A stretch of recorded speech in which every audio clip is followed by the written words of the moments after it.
Today's topic is, what is the real secret weapon to getting your home sold fast and for top dollar?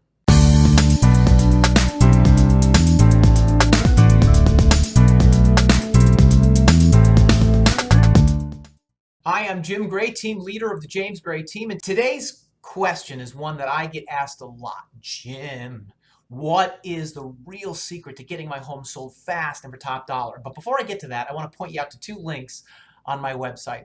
First, you can click on this link and get a quick overview of what the market value of your home is. It takes about 2 minutes.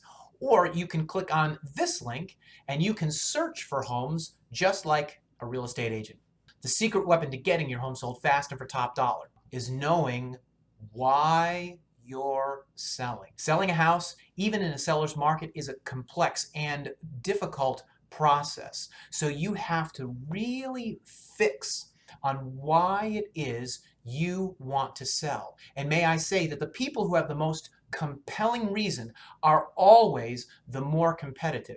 And I want to be clear about something. I'm not talking about people who are, say, in a desperate situation, a divorce or a death or something terrible has happened, so they just have to give the house away. I'm talking about people who know they need to move, have a compelling reason to move, have a time period that they know they need to move within. Those people approach the moving process very differently than those who don't have as compelling a reason. So I'll give you an example. Let's say the market value of your house was $200,000, and let's say that you had a job transfer down to North Carolina, and you know you've got to be there, right? So you know the market value is 200, that's the number you like, and let's say you get a nice qualified offer at 197.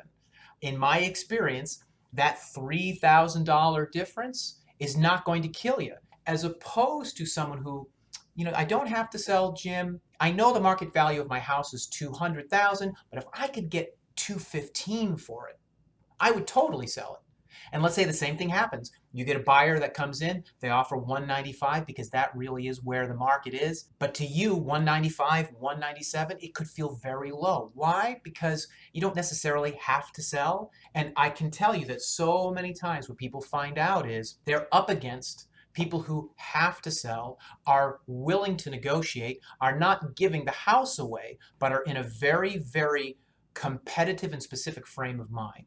So here's what I'm telling you.